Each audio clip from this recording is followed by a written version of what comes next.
Welcome to the Real News Network. I'm Jessica Devereaux in Baltimore.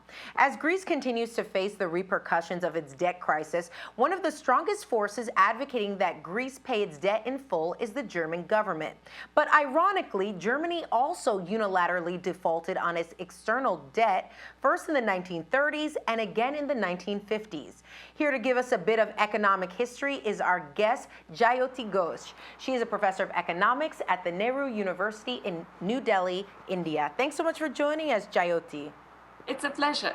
So let's start off in the 1930s. How did Germany handle its debt crisis back then? Well, remember that this is debt that Germany got essentially because it had to pay war reparations after it lost the First World War. And at that time, many economists, including John Maynard Keynes, had said these reparations are simply too high and the country will not be able to pay them. But what Germany had to do is to borrow so as to make these payments. And these, of course, became more and more difficult to manage. The US had been lending Germany money to actually pay these. But when the US had its crash in September 29, it actually said that it was not going to actually give any more loans and wanted a repayment of the loans it had made.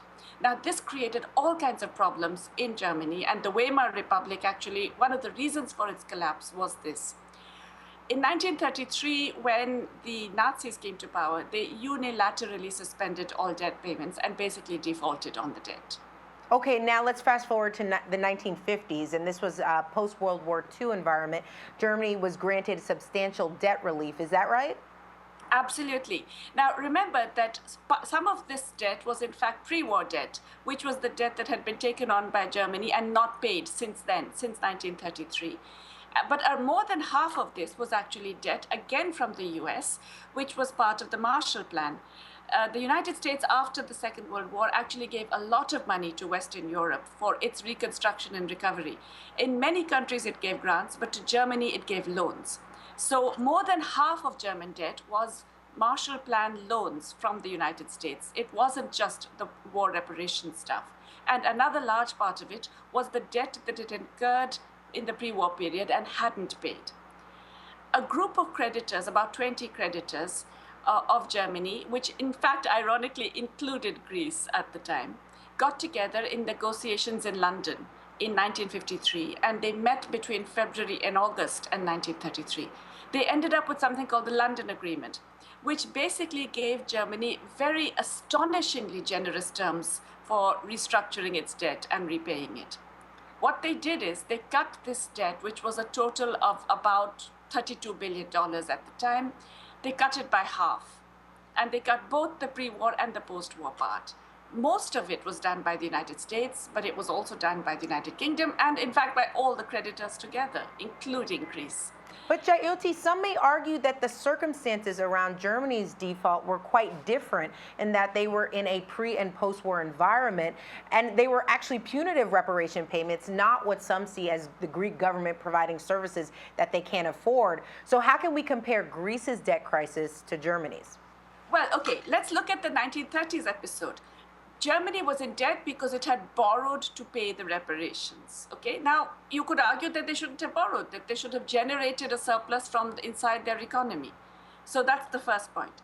The second is that they unilaterally abandoned their debt payments and basically didn't pay at all for about 20 years, but they were not punished for that. In fact, the entire period when they hadn't paid at all, when the London Agreement happened, all of that was cancelled and there was no interest attached to any of that. The third is that, in fact, the debt, most of this debt, more than half of the debt, was debt incurred after the war for rebuilding the economy. So it was classic debt that most countries incur. Okay, how can we write off the debt? How can writing off the debt actually help Greece grow and prevent another debt crisis? Essentially, what lessons can be learned from the German situation? Well, I want to just highlight two more features of this German-London debt agreement. Sure. One is that they were not supposed to pay anything unless they could actually generate a trade surplus. And also, their interest payments were limited to 3% of their exports. Now, this was very important because it gave the creditors an interest in making sure that Germany had a trade surplus, and it actually allowed Germany to recover very quickly in terms of generating more exports. So the idea behind the London Agreement was that you can grow out of your debt. that first of all, when it's completely unreasonable and the debt levels are not sustainable, you have to reduce them. That's the first lesson. And that's absolutely the case in Greece today and in a number of other countries. Second, that you have to enable countries to grow out of this debt. So you can't make the payments so onerous that they have to do austerity programs that prevent them from growing. That's the second important lesson. And Germany was a huge beneficiary of both of these. All right, Jayati Ghosh joining us from New Delhi. Thank you so much for being with us. You're welcome. And thank you for joining us on the Real News Network.